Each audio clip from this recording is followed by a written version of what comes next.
পাবে, এত জ্ঞান যার, এত কিছু তারা সেটা বুঝে না। এখন তো তারা জুলাই যোদ্ধাদের এত কোটা কেন সেটা নিয়ে তো কেউ কোশ্চেন করতেছে না, একমাত্র খাইজানি ছিল মুক্তিযোদ্ধা কোটায়। প্রত্যেকটা নিউজের চ্যানেল পেজে, ফেসবুক পেজে নিউজ করাই দিছে এই যে ডাস্টবিন শফিককে খানকির পুতে, যে এই সোনার নিউজটা বের করে দাও, ইউনুসের সোনাটা দেখায় দাও। ওই আপু যে বললেন যে সোনার অনুভূতি কি, আন্তর্জাতিক খেলোয়াড় যখনই মনে করেন মাইন্ডকে চিপায় পড়ে যায়, যখন তার বিচি আটকা যায়, কোথাও থেকে উদ্ধারের কোনো আশা দেখে না, তখনই করবে কি আপা, সর্বদলীয় একটা মিটিং ডাইকা বসে, এবং সেখানে সবাইকে মুলার জুস খাওয়াই দেয়, স্পেশালি বিএনপির জন্য থাকে না আলী। তোমার কিন্তু একজন কমেন্ট করেছে দেখো। আপা আমি এই সোনার অনুভূতিই বলতেছি, আমি সোনার অনুভূতিই বলতেছি যে এই রেজওয়ানা পাবলিক স্ফিয়ারে এসে বলতেছে আপনারা পাহাড়ি মুরগি খান, পাহাড়ি মুরগি ভালো, কেন রে পাহাড়ি মুরগি তোর ইয়ে দেয়া বাইর হবে? আবার এইভাবেও জিগাইতে মন চায়, তুই পাহাড়ি মুরগি সাপ্লাই দিবি সবাইকে, কিভাবে খাওয়াবি তুই? পাহাড় মানুষজনের কাছে এই বাণিজ্য উপদেষ্টা বলে বেড়াচ্ছে যে বিনিয়োগ যুদ্ধ বিধ্বস্ত দেশের মতো। আমরা এই তো মনে করেন এই নভেম্বর মাসে আমি দেখলাম যে রিজার্ভ 30 বিলিয়ন ক্রস করে গেছে। তো এত বিলিয়ন কার ফোন ভরে থইছে, মানে বিলিয়ন ডলার কিসের? কারণ তারা কোনো লোন বলে কি, ওরা কোনো নতুন প্রজেক্ট পাস করতেছে না। প্রধানমন্ত্রী শেখ হাসিনা যেসব প্রজেক্ট রানিং রেখে গেছিলেন সেগুলো মানে অফ তো করছি, বিডা আশিক বলছে এত প্রজেক্টের আমাদের দরকার নেই, কারণ আমরা গরিব, আমরা শুধু গ্রামীণ ব্যাংক থেকে কিস্তি নিব, লোন নিব আর কিস্তি শোধ করবো, আমাদের এত প্রজেক্ট দিয়ে কি কাজ? আমাকে বলেন তো। প্রজেক্ট থাকা মানে হচ্ছে মানুষজনের পকেটে টাকা আসবে, মানি রোলিং হবে, এত কিছু তো দরকার নাই, গ্রামীণ ব্যাংকের বিজনেস বাড়াইতে হবে। সেই জন্য সে বলছে আমাদের এত কি মেগা প্রজেক্টের দরকার নেই, আমরা এগুলো বন্ধ করে দিচ্ছি। তো এই কারণে ওরা এখন দেখেন এই বিলিয়ন ডলার রিজার্ভ দেখাইতেছে, কিন্তু কোথাও কোনো ইনভেস্টমেন্ট আনতে পারতেছে না। এবং এই বিলিয়ন ডলার রিজার্ভ আসতেছে শুধু রেমিটেন্সের শো, এবং তারা 2 দিন পর পর আদানি নোটিশ খাচ্ছে যে আমাদেরকে টাকা দে, নাহলে তোদের কারেন্ট অফ করে দিব, আমাদেরকে টাকা দে, IMF এর লোন শোধ হচ্ছে না, কিস্তি বাকি পড়তেছে। কিন্তু তারা পিআর টিম একটা সেট যে করছে, মাশাআল্লাহ, স্যারকে 5 বছর চাই আপা, সেই ওইটাই বেস্ট মার্কেটিং ছিল। এরপরে যতগুলা প্রজেক্ট করতেছে পিআর টিম, মনে করেন নুনুস মনে হয় রীতি দিন এদের পুন দাইতেছে, হালারা একটা প্রজেক্ট ঠিক মতো রান আউট করাইতে পারস না, ফাঁকে দিয়ে আমার সবকিছু ধুলিস্যাৎ হয়ে যাইতেছে। নুনুস কি ঘুমাইতে পারে আপা? আজকে জুম্মা আবার না, সে ঘুমাতে পারে, কারণ একটা জিনিস দেখো, বাণিজ্য উপদেষ্টা তোমাকে যেটা বললাম আগে, যে বললো যে দেশের ব্যাংকিং খাতের অবস্থা যুদ্ধ বিধ্বস্ত দেশের চেয়ে খারাপ, সেটা যুদ্ধ বিধ্বস্ত দেশ বানানোর জন্য তো তারা প্রথম থেকে চেষ্টা করছে যে দেশকে নাকি সে গাজার অবস্থায় পেয়েছে ইউনুস এসে এটা বলেছিল। ইউনুস ঘুমাতে পারে, কারণ তার যে তার অ্যাসাইনমেন্ট হচ্ছে কি আমাদের দেশকে যুদ্ধ বিধ্বস্ত বানানো, সেটার দিকে তো সে এগিয়ে যাচ্ছে। সুতরাং তার যেহেতু কাজ ফুলফিল হচ্ছে, সে সুন্দর লামিয়াকে নিয়ে ঘুমাচ্ছে, এটাতে কোনো অসুবিধা হচ্ছে না। এবং বাংলাদেশের 54 বছরের ইতিহাসে যদি তুমি খেয়াল করে দেখো যে এরকম ভাবে সকল ধরনের লুম্পেন চুম্বকের উত্তর দক্ষিণ মেরুর মতন এভাবে একসাথে বাংলাদেশের ইতিহাসে কখনো হয় নাই। বিশ্বভাষা এরশাদ, তাকে আমরা জানতাম যে এরকম নারী লিপসু, শুদ্ধ ভাষায় যেটাকে বলে আপার কি, আমি তো এখন আর অত অশুদ্ধ ভাষা বলতে পারতেছি না, নারী লিপসু এই টাইপের ওয়ার্ড, সেটা ছিল এরশাদ। তার আমলে আমরা কিন্তু এইসব দেখি নাই, কোথাও আমরা পড়ি না। সে একা ছিল, বাট ইউনুস যে কাজ করছে, নুনুস যে কাজ করছে, তার আপনি দেখেন আশেপাশে একটা ভালো মানুষ নেই। একটা খারাপ মানুষ একটা খারাপ মানুষকে অ্যাট্রাক্ট করে, প্রবাদটা তো এমনি এমনি হয় নাই। মানিকে বানিকছে না সরেছে না কচু, এটা তো এমনি এমনি হয় নাই। দেখেন সেই চোরটা খুঁজে খুঁজে সবগুলা বাটপার চোরকে এখানে ধরে নিয়ে আসছে, একটা ভালো মানুষ নাই। বাংলাদেশে যখন সরকার যেই গঠন করুক, আওয়ামী লীগ করতে হবে এমন তো কোনো কথা নাই, যেই গঠন করুক তাদেরকে চিন্তা করতে হবে যে বাংলাদেশে একটা হিউজ জনগোষ্ঠী আছে প্রান্তিক লেভেলে। বাংলাদেশে বড় লোক কয়জন আপা? টপ লেভেলে বড় লোক কয়জন যারা বিল দিতে গেলে কার্ডের অ্যামাউন্টের দিকে তাকায় না? আমি তো মনে করেন এখনো সুপার শপে গিয়ে শপিং করি না। আমি দেশে থাকতে সুপার শপে শপিং করতাম না, কারণ হচ্ছে ওই এক্সট্রা ভ্যাটটা আমার পোষে না। সেইখানে এই রেজওয়ানা পাবলিক স্ফিয়ারে এসে বলতেছে আপনারা পাহাড়ি মুরগি খান, পাহাড়ি মুরগি ভালো, কেন রে পাহাড়ি মুরগি তোর ইয়ে দেয়া বাইর হবে? আমার এইভাবেও জিগাইতে মন চায়, তুই পাহাড়ি মুরগি সাপ্লাই দিবি সবাইকে, কিভাবে খাওয়াবি তুই? পাহাড় দিচ্ছিস মানুষজনের কাছে, আমার অবাক লাগে। কিন্তু দোষ হয়েছে কি, মৌলবাদের হাতে দেশ শেখ হাসিনা তুলে দিয়ে গেছে। এই দোষটা কিন্তু শেখ হাসিনার ঘাড়ে চাপে সবসময়, প্রত্যেকবার বলে এই যে দেশে এসব হচ্ছে শেখ হাসিনার কারণে হচ্ছে। তোরা কি বাল ফেলছিস? সব দায় কি শেখ হাসিনার একার? তোদের কোনো রেসপন্সিবিলিটি নাই? তোরা এই দেশের মানুষ, এই দেশের আলো বাতাসে তোরা বড় হস, এই দেশের সরকারের যেরকমই হোক ফ্যাসিলিটি তোরা পাস, তারপর তোরা দেশের জন্য তোদের অবদান কি? রাস্তায় খারায় মুদবি, ময়লা ফেলবি আর বলবি সরকার কোনো কাজ করে না, সরকার এই দেশকে ধ্বংস করে ফেলতেছে। আমরা বিকল্প চাই। দেশের জন্য অবদান তো সাংঘাতিক আছে ইন্দ্রা, দেশের জন্য অবদান আছে। তারা তো মনে করে যে তারা ভারতীয় আধিপত্যের বিস্তার থেকে আমাদেরকে মুক্ত করে পাকিস্তানিদের আধিপত্যের হাতে তুলে দিয়ে এসে, মুসলিম উম্মার হাতে তুলে দিয়ে এসে, এটা তো তারা একটা বিরাট অ্যাচিভমেন্ট মনে করে। এবং আমাদের হাতা কাটা জামা পরা, কপালে টিপ দেওয়া, আপনারা সকাল বিকেল সেকুলারিজমের কথা বলে রাত্রেবেলা গিয়ে শিবিরের সাথে গলাগলি করে চলছে, এটা তো বিরাট একটা বলবা যে অ্যাচিভমেন্ট। এটা তো দেশের জন্য তারা কাজ করছে, দেশকে একটা কি বলবো সাংঘাতিক একটা প্রগতির পথে উঠিয়ে দিয়েছে। বাংলাদেশকে পাকিস্তান সরাসরি ফ্লাইট চালু হয়ে গেছে আপা, সবগুলার পাসপোর্টে পাকিস্তানের ভিসার সিল মেরে দেখ, এরা যেন দুনিয়ার কোথাও গিয়ে ঢুকতে না পারে। পাকিস্তানি পাসপোর্ট ভিসা যেখানে আছে ঢুকতে দেন। ওরা তো চায় পৃথিবীর সবাই ওদের কাছে আসবে, ওরা তো আন্তর্জাতিক খেলোয়াড়কে বসিয়েছে, ওরা তো কোথাও যেতে চাচ্ছে না।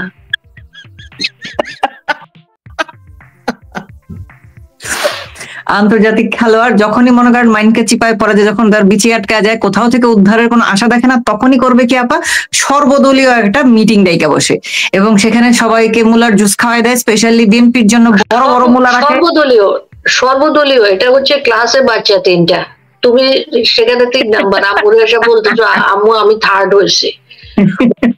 আছে কয়টা, ওই জামাতের ছোটখাটো বাচ্চা এনসিপি এবিপি কি জিনিস নিয়ে মানে সেটাই সে মানুষজনকে বুঝাইতে চায় যে সে অনেকগুলো দল বাংলাদেশে আছে, সবার মতামতের প্রতি সে খুবই শ্রদ্ধাশীল। 14 দলকে ডাকে না, সে জাতীয় পার্টিকে ডাকে না, সে আওয়ামী লীগকে তো ডাকার তার সাহসই নাই। তাহলে বিএনপি আর জামাতকে, হ্যাঁ বিএনপি আর জামাত, 2 ভাইকে ডাকে, 2 ভাইকে ডাকে, আর জামাত তার বাচ্চা কাচ্চা নিয়ে আসে। বিএনপি তার বাচ্চা কাচ্চা নিয়ে যাইতে পারতেছে না আপা, কি করবেন বলেন? বিএনপি তো বাচ্চা কাচ্চা নিয়ে যাইতে পারতেছে না, তো বাচ্চা কাচ্চা নিয়ে যায়। যে আরেকটা হচ্ছে হাফটার মতন লম্বা, হাফটা মানে মই, আমাদের দেশি ভাষায় মইকে হাফটা বলে, হাফটার মতন লম্বা জুনায়দকে এক দলে এক নেতা। আরে আপা ভোট পাইবো না 5টা, সে যখন গলাবাজিটা করে দেখলি দেখতাম এই যে শাহবাগে এই মোড়ে হাইটটা যায় ফকিরের মতো, আমরা চায়া দেখতাম হাইটটা যায়। আপনারাও তো দেখছেন, আমি ছোট মানুষ, আমি যদি দেখতে থাকি আপনারা তো আরো বেশি দেখছেন। আমি দূর থেকে দেখি যে এই মালটা সেইটা না, এটা হাইটে দিতেছে, সে নাকি এখন বাংলাদেশের বড় নেতা। ও মাই গড, এইসব ছাপটি লেভেলের লোকগুলা ঢুকে গেছে পলিটিক্সে আপা, এই ছাপটি গুলা ঢুকছে। এবং এরপরও মানুষজন আশা করে যে আমরা যে পলিটিক্যাল কালচার দেখে বড় হয়েছি সেইটা এখন আমরা মেনটেন করবো। কেন? আওয়ামী লীগের ওটা তো মেনটেন করতে পারবে না। তারা তো মনে করে যে এটা এই ছাত্রীরা ছিল মজলুম এবং শিবির ছিল মজলুম, ওদেরকে নাগরিক অধিকার থেকে বঞ্চিত করা হয়েছে, ওদেরকে রাজনৈতিক অধিকার থেকে বঞ্চিত করা হয়েছে, সুতরাং ওদেরকে এখন আমাদের কোলে নিয়ে হাঁটতে হবে। ওই যে হান্নান মাসুদ দেখেছো না, যে আইএলটিএস এর কোচিং করাবে আমাদেরকে, ঠিক আছে, হ্যাঁ আইএলটিএস এর কোচিং করাবে। আইএলটিএস হান্নান মাসুদের কাছে করলে আইএলটিএস এর স্কোর আপনার 36 হবে আপা। হ্যাঁ ও আমাদের নেতা, আমাদের নেতা, ও আমাদের নেতা, হাদি শাওয়া হাদি আমাদের নেতা। আপনি ভাবেন এরা বাংলাদেশের পলিটিক্স করে, এবং আমরা সবাই হচ্ছে গিয়ে ব্রাত্য, কারণ আমরা নাকি পলিটিক্সটাকে এলিট করে রেখেছিলাম। হ্যাঁ আমরা পলিটিক্সটাকে এলিট করে রেখেছিলাম, আমরা কালচারকেও নাকি এলিট করে রেখেছিলাম প্রান্তিক। আমরা তো সবই মানে মনে করেন আওয়ামী লীগ তো সবই নিজের কলজার মধ্যে ঢুকায় রাখছে, বঙ্গবন্ধু, মুক্তিযুদ্ধ, 71, স্বাধীনতা, সবকিছু।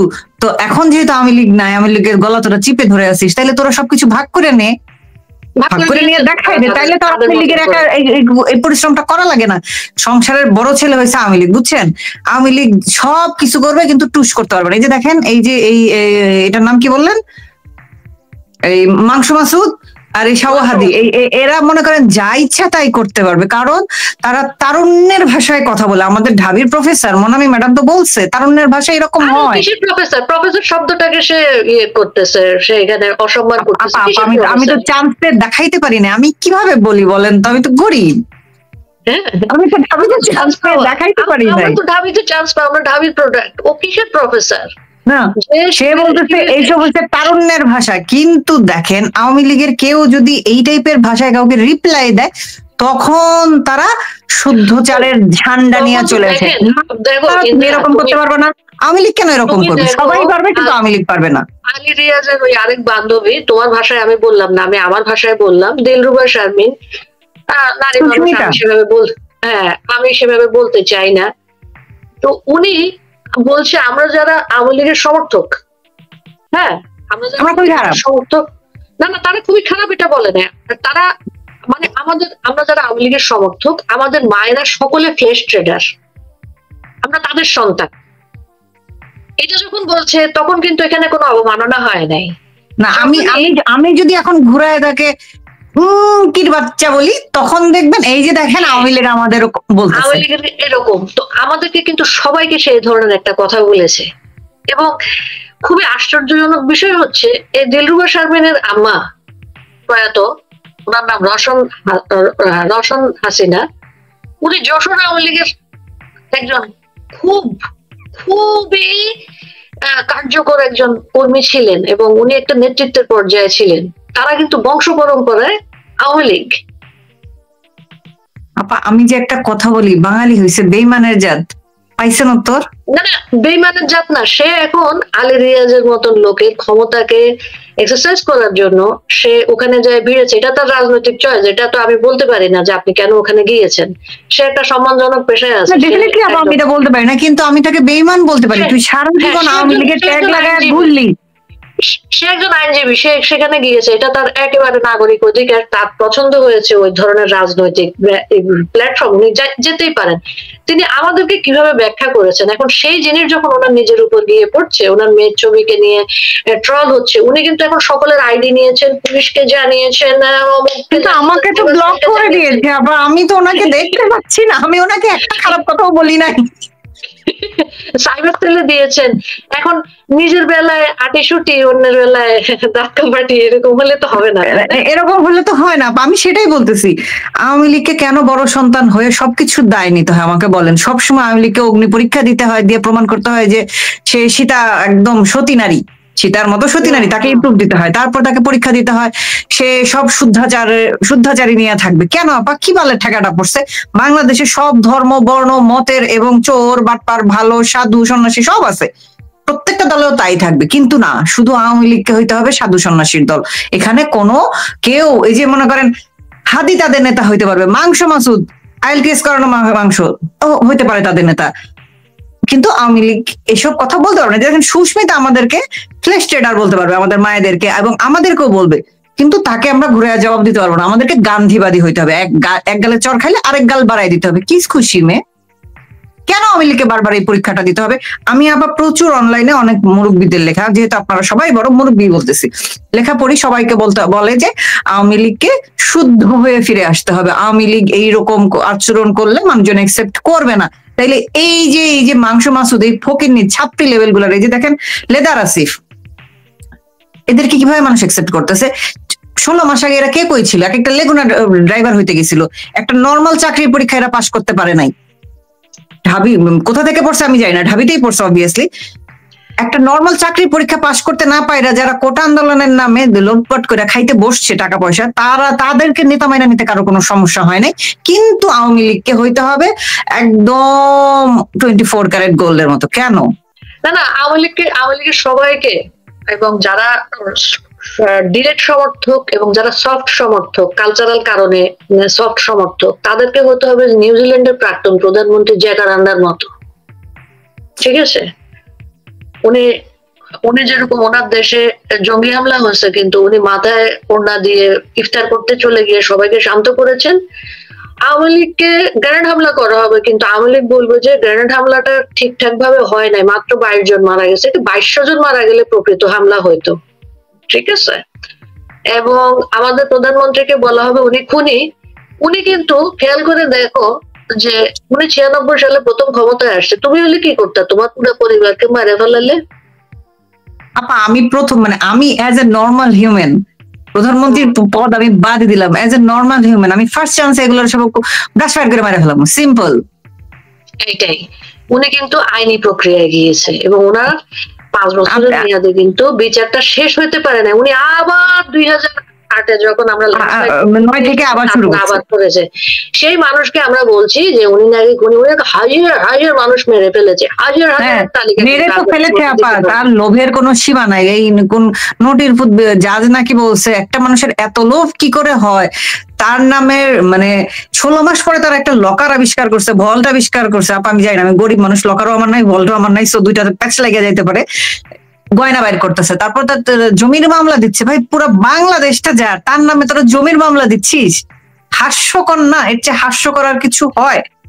লকারের বিষয়টা ওই আমাকে একজন কমেন্ট করে গেছে, আপনি কেমন ব্যাংকার সেটা নিয়ে আমার সন্দেহ আছে। তো আমি বললাম যে আমি কিরকম ব্যাংকার সেটা নিয়ে তোমার সন্দেহ করার কোনো দরকার নেই, তোমার এখানে বিবেচ্য বিষয় দুইটা, এটা তো পৈতৃক সম্পত্তি বা উত্তরাধিকার সূত্রে প্রাপ্ত সম্পত্তি, সেটাকে ট্যাক্সের কোথায় কোথায় দেখানো হয় সেটা তুমি দেখো বাংলাদেশের ট্যাক্সের ল অনুযায়ী।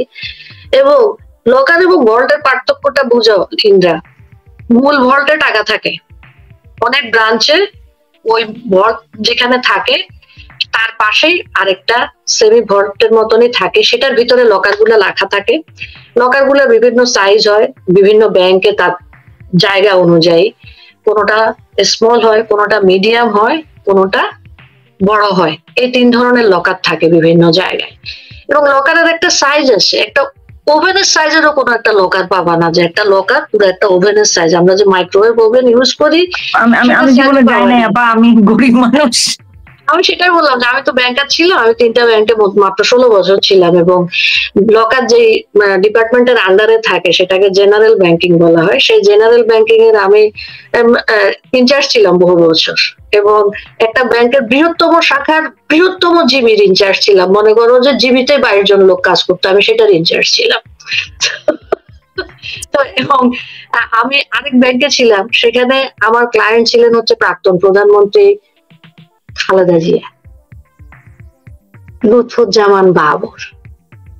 আপনারা তাদের ভল্ট কেন তখন ভাঙেন নাই, লকার কেন তখন ভাঙেন নাই? হ্যাঁ, এটা তো আমরা এরকম জিনিসপত্র দেখে এসেছি। আমি এজ এ ব্যাংকার এত কিছু বিজনেস সিক্রেট সত্যিকার অর্থে অন স্ক্রিনে এসে বলতে পারি না, এগুলো চাকরির কিছু কিছু রুলস এন্ড রেগুলেশন। আমি জিজ্ঞেস করতেছি, এই যে আজকে 16 মাস পরে তারা প্রধানমন্ত্রী শেখ হাসিনার লকার ভল্ট হোয়াটএভার এটা খুঁজে বের করছে এবং 7,000 ধন খুঁজে পাওয়া ফেলছে, মানে আমি তো ভাবছিলাম, আমি ভাবছিলাম প্রধানমন্ত্রীর লকার ওনার রুচি সম্পর্কে, মানে ওনার রুচির লেভেল অনেক হাই, মানে জোস সব গয়না বাইর হবে, আমি ভালো মতো ছবি নামায় রাখবো, সময় হলে আমি তার কাছ থেকে চাইয়া নিবো, আমাকে এটা দেন ওইটা দেন। মনে করেন আবার ডিজাইন গুলা দেখে আমি হতাশ হয়ে গেলাম, সিরিয়াসলি। এখন তুমি তিশার কাছ থেকে ঢুকাইলে তো এরকম হবে না, একটা নাটক তোরা করবি আপা। শোনেন, মিথ্যা কথা কিন্তু খুব সুন্দর একটা আর্টের ব্যাপার, মিথ্যা কথা কিন্তু একটা আর্টের ব্যাপার। এটা যেমন আমরা নাটক সিনেমা দেখি, সবই তো দেখি মিথ্যা কথা, তাই না? তাইলে এগুলা তো খুব সুন্দর করে আমাদের কাছে প্রেজেন্ট করা হয়, শুট করা হয়, যেটাকে বলে আমরা শুটিং। শুটিং মানেই তো সব মিথ্যা। শুটিং এর বাড়িগুলো কিন্তু ফ্রন্ট দিয়ে খুব সুন্দর, ভেতরে কিন্তু কিছু থাকে না, ব্যাক সাইডে কিছু। আমি যখন একটা কিছু স্টেজ করবো, এটাকে স্টেজ করা বলে আপা, যখন ধরেন আগে থেকে যেটা জানে সেটাকে, যেমন এই যে কি জানি বলে, এই দরবেশ বাবা এবং আমাদের যে আরেকজন কি জানি বল, হ্যাঁ দুজনকে, হ্যাঁ ওনাকে যে ধরলো, এটা কিন্তু স্টেজ করা। ওনাদেরকে পাইছে অন্য জায়গায়, কিন্তু জাতির সামনে দেখানো হয়েছে এটা। এই স্টেজটা যে যত ভালো করতে পারে তার ক্রেডিট তত বেশি। দেখেন 8 পাসের তফাৎ আর এই হাই লেভেলের মানে মাস্টার্স পাসের তফাৎটা দেখেন। 8 পাশেও প্রধানমন্ত্রী, 8 পাশেও ফারুকি, দেখেন দুইজনের ব্রেনের লেভেল কত কাছাকাছি। ফালতু সব স্ক্রিপ্ট লেখে আপা, মানে এটা একটা স্ক্রিপ্ট হইলো। ওইটা তো তারা ইচ্ছা করেই করে যে আমরা এই দুর্বল স্ক্রিপ্ট নিয়ে কথা বলতে থাকবো, আমরা আমাদের মূল্যবান সময় নষ্ট করব। আমরা কিন্তু সেই মুহূর্তে আমাদের যে জিনিসটা নিয়ে সবচেয়ে বেশি সোচ্চার হওয়ার কথা ছিল, করাইল বস্তিতে যে ঘটনাটা ঘটলো, সেটা নিয়ে আমাদের সোচ্চার হওয়ার কথা ছিল, সেটা নিয়ে কিন্তু আমরা সোচ্চার হতে পারলাম না, কারণ আমাদের সকল রকমের মনোযোগ চলে যেতে হলো হচ্ছে গিয়ে এই লকারের উপরে। এবং সেটা নিয়ে আমাদেরকে বিবৃতি, তারপরে আমাদেরকে নানা টক শো এগুলো করতে, তারপর তো তাদের কথা সুর চেঞ্জ হয়েছে। প্রথমে নিউজ করছে কি রাত 1:30টার সময়, আমার এখানে তো তখন সন্ধ্যা, এই জন্য আমার টাইম মনে আছে, রাত 1:30টায় তারা নিউজ, যখন আগুন লাগছে ঠিক তারপর রাত 1:30টায় আপনারা ভাবেন রাত 1:30 এটা কি কোনো ইম্পর্টেন্ট নিউজ ছিল? তাদের ওটা তখন হাইড করা দরকার ছিল। কেন? বস্তিতে যে গান পাউডার দিয়ে যে আগুনটা লাগাইছে সচিবালয়ের মতো, গত বছর আপনি খেয়াল করেন ডিসেম্বরে সচিবালয়ে আগুন না লাগছিল। না, শুধু সচিবালয় বলবা কেন ইন্দ্রা, ওরা তো এই গান পাউডার 5ই আগস্টের আগের থেকে শুরু করেছে। হ্যাঁ, ওরা মানে যখন থেকে জুলাই ওইটা তো আপা, ওটা তো ওরা তখন থেকে শুরু করেছে। জনগণের অভ্যুত্থান ছিল, ওটা তো অভ্যুত্থান। কিসের অভ্যুত্থান আমি জানি না, এটা জুলাই জুলুম। ওদের তো এটা সিগনেচার মার্ক। ওরা 2013-14 সেতু ভবন জ্বালায় দিছে, সেতু ভবন জ্বালায় দিছে, ত্রাণ ও দুর্যোগ ব্যবস্থাপনা কেন্দ্র জ্বালায় দিছে, বিটিভি ভবন জ্বালায় দিছে। আমাদের 69টা কেপিআই তারা আক্রমণ করেছে গান পাউডার দিয়ে। আমাদের 32 নাম্বার তারা গান পাউডার দিয়ে পুড়িয়েছে। তুমি কেন বলতে চাও যে এটা তারা প্রথম করেছে? তারা তো সবসময় গান পাউডার নিয়ে ঘুরে, এটা তো জঙ্গিদের সিগনেচার মার্ক। না না আপা, আমি সেটা বলতে চাই না। আমি বলতে চাচ্ছি যে এই যে আগুনের মানে একদম গুলশান বনানীর হারটা কিন্তু করাইল বস্তিটা, সেইখানে আগুন লাগছে। ওই নিউজ বাদ দিয়ে তোরা আছিস কি শেখ হাসিনার বল। আপা আপনি খেয়াল করছেন হয়তো যে যখনই দেখবেন তাদের কিছু একটা হাইড করার প্রয়োজন হয়, তখনই শেখ হাসিনার অডিও, শেখ হাসিনার এখানে গোপন সম্পত্তি বলে ফেলে। তারপর তো এটা ফলো আপ করা লাগে। শেখ হাসিনা এবং শেখ রেহানার 2টা ব্যাংক অ্যাকাউন্ট এফডিআর এ পাওয়া গেছে 58 লাখ টাকা। 58 লক্ষ টাকা। ওনার এক কর্ম হয়েছে 666 কোটি টাকা। আমাদের জানা মতে, অজানা মতে কোনটা হয়েছে আমরা জানি না। অজানাটা তো আমরা জানি না, অজানাটা তো আমরা জানি না। তার এত এত নথিপত্র আমরা জানি না। আমাদের ফেরেশতা। হ্যাঁ হ্যাঁ, আমাদের ছোট্ট বাবুটা একটু পর পর গাল ফেলায় বলে আমরা আপনারাই ক্যান্সার, আমি কিন্তু চলে যাব। হ্যাঁ, আমাদের ছোট্ট আমি কিন্তু থাকবো না। হ্যাঁ, আমাদের মবরাজে হ্যাঁ, আমাদের মকবরাজে সে একটু পর পর গাল ফুলায় বলে চলে যাব। তারপরে যে ফখা যায়, জামাতের চুম্মা শফিক যায়, গিয়া হাতে পায়ে তেল মালিশ করে বলে এখনই যাইও না গো, আর একটু থাকো, আমরা আর একটু ভাঙ্গায় চূড়ায় খাই, আমাদের তো ওই দেশটাকে লুইটা পিঠা খাওয়া শেষ হয় নাই। আরেকজন যে লন্ডন, আর তো সেরকম কিছু বাকি নেই। না আপা আপা, এই বাংলাদেশের মাটির অনেক দাম। এই মাটি যে মানে মনে করেন সেই যে পলাশির যুদ্ধের পরে যে 200 বছর মানে শোষণ করে নিয়ে গেছে, এরপরে কি কিছু ছিল না? এরপর পাকিস্তানে নিয়ে গেছে, এখন দেখেন এরাও নিচ্ছেই। অথচ দোষ আসে কি শেখ হাসিনার নিয়ে গেছে, দোষ আসে শেখ পরিবারের ওপর, দোষ আসে আওয়ামী লীগের ওপর। আপনি কি করবেন? আমি এটাই বললাম যে সবসময় অগ্নি পরীক্ষাটা কেন আওয়ামী লীগকে দিতে হয়, বিএনপি কে তো দিতে হচ্ছে না। এই যে দেখেন আজকে তারেকের মা হাসপাতালে ভর্তি, আইসিইউতে ভর্তি। নুনুস তারে ডাইক্কা নিয়ে সশস্ত্র দিবসের দিন 21শে নভেম্বর মিটিং করছে। তারা দেখলাম খুব আয়োজন করে, হাত পাও বেঁকা গেছে। সেই বেঁকা হাত পাও দিয়ে কেমনে আমি ইভিএম মেশিনে ভোট দিবে আমি জানি না। আপা ফেব্রুয়ারি থেকে ইলেকশন হবে।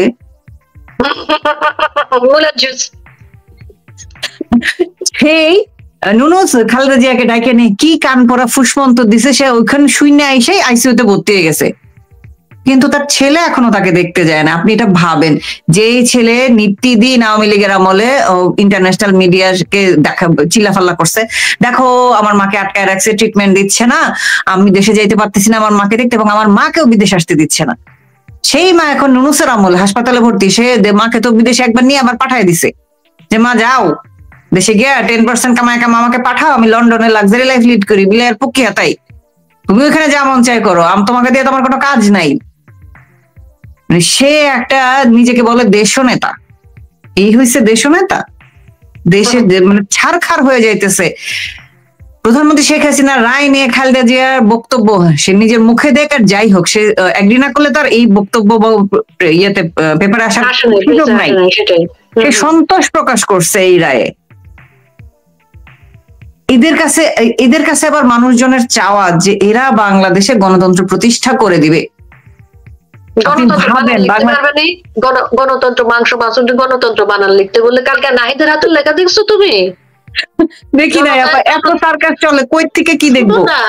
ও গেছে এক জায়গায় নির্বাচনী প্রচারণা বা সামথিং লাইক দ্যাট। তো অনেক কারেন্ট, যাই হোক কারেন্টের শেষ নাই। শরীরটাও এখন কারেন্টে ভরা হয়ে গেছে, খাওয়া দাওয়া করে হৃষ্টপুষ্ট হয়েছে চাপড়ি গুলা। এতিম পোলা পান কিছু বলতে চাই না, বাবা মার পরিচয় নাই, চিন পরিচয় নাই, কোথার থেকে উঠে আসা আল্লাহ মাহবুব বলতে পারে, আল্লাহ মাফ করুক। ও জনতাই শক্তি লেখছে যে মনে করো যে কলম 3-4টা ভাঙা শেষ। জনতাই শক্তি বাংলায় লেখছে, কিন্তু ইংলিশে লিখতে হয় না। এখন ইংলিশে যদি লিখতে হতো বোম বান্ধা দিলেও পেটে বলতে পারতো না I want to get rid from this bomb, bomb পাটা যেত ততক্ষণে। না, এরা আবার কোটার জন্য চাকরি পায় না, চিল্লাফাল্লা করে। তুই তো দুই লাইন লিখতেই পারস না, তুই তো রিটেনে পাস করবি না। এখানে ছাত্রীদের সুগার মাম্মিদের একটা ডায়ালগ হবে।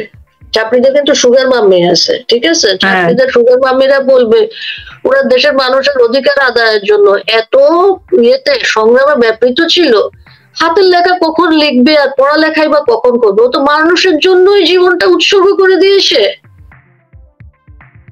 আইডেন্টিটি ক্রাইসিসও আছে ইন্দ্রা, যেটা মনে হয় আমার, যেটা যে না এতই যদি ভালো হয়, এতই যদি ভালো লাগে, আমরা দেখেন আমরা এই যে আমাদের ছাত্রলীগের লোকজন, আওয়ামী লীগের লোকজন কি জেল জুলুম কি সহ্য করতেছে বলেন, এরপর এরা গলা ফাটায় যাচ্ছে জয় বাংলা বলে স্লোগান দেয়। কখনো কি দেখছেন লুকায় থাকতে? না না, জেল থেকে বের হয়েছে, জেল গেটে, ওখান থেকে আবার অ্যারেস্ট হয়েছে, জয় বাংলা বলে জেলে ঢুকতেছে। জয় বাংলা মৃত্যুসজ্জায় বলে গেছে, মৃত্যুসজ্জায় বলে গেছে। হ্যাঁ, এরা দেখেন 54 বছর ইতিহাসে এদের স্বর্ণযুগ চলতেছে, এখনো পাবলিকলি বলতে পারে না যে আমি শিবির করি, আমি জামাত করি, জামাত করি বলতে পারে না। তারা একমাত্র তারাই দেখবেন আইসা বলবে পাকিস্তান খারাপ কি, এই একটা টান দিবে, এই একটা টানেই কিন্তু আমরা বুঝে যাই। আমার আরো বেশি খারাপ লাগে আপা, কেন জানেন? আমাদের দেশে যে সনাতন হিন্দু লোকজন আছে, এদেরকেও যখন দেখি পাকিস্তানি জামা কাপড় গয়না নিয়ে মানে লোল ফালাইতে, হা করে মুখ থেকে লোল ফালাইতে থাকে কুত্তার মতো, আমার তখন গাটা রিরি কইরা ওঠে এদের দেখলে। তোরা তোদের ঠাকুমা দিদিমার কাছ থেকে ইতিহাস শুনিস নাই?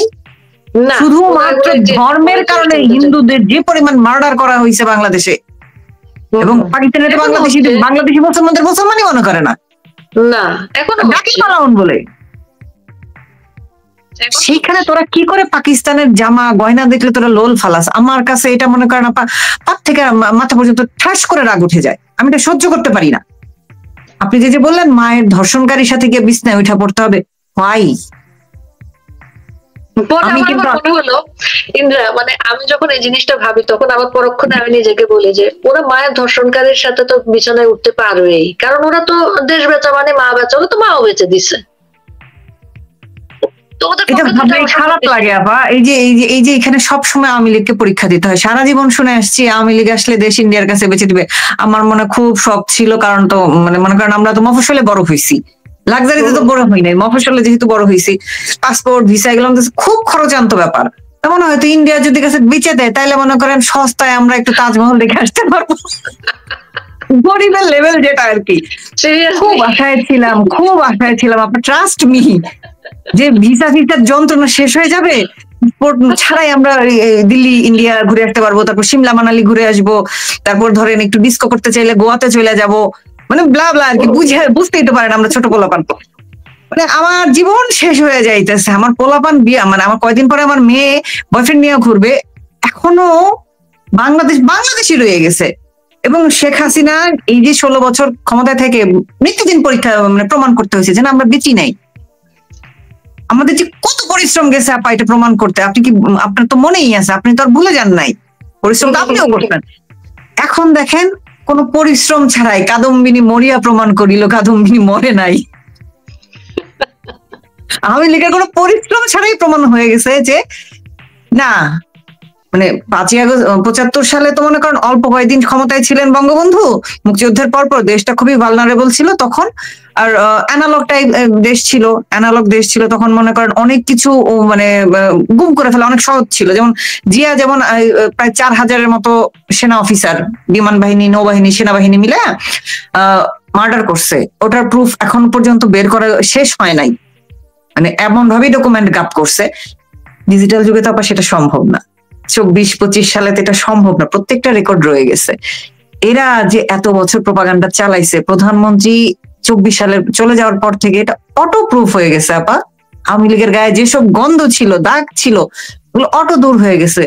ওদের প্রমাণ হয়ে যাচ্ছে যে ওরা মা বেঁচে দেয়, দেশ বেঁচে দেয়, এগুলো আওয়ামী লীগ কখনো করে না। মানে আমরা একদম আলোচনা শেষ দিকে, আমি তোমাকে একটা ছোট করে, আমেরিকার ভিসা কি দিচ্ছে দেশ বেঁচে দেওয়ার কারণে? এটা তো তুমি জেনে আমাকে জানাবা, তুমি অনেক কারেন্ট খবর জানা, আমি একটু বুড়া হয়ে গেছি, আমি এখন এত কারেন্ট খবর রাখতে পারি না।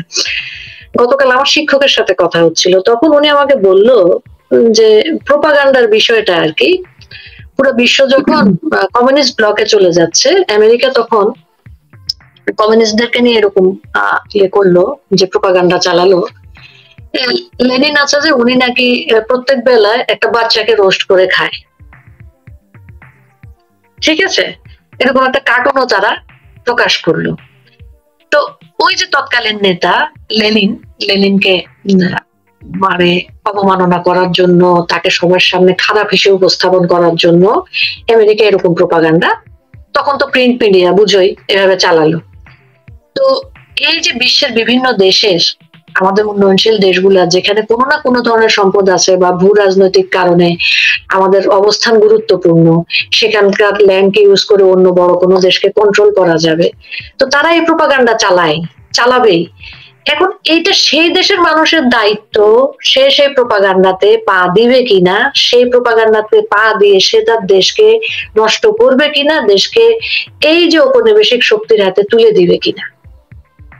তো সেই ধরনের প্রোপাগান্ডারে কিন্তু আমরা শিকার হয়েছি এই 2024-এর আমরা জুলাই অ্যানার্কির সময়, জুলাই জুলুমের সময়।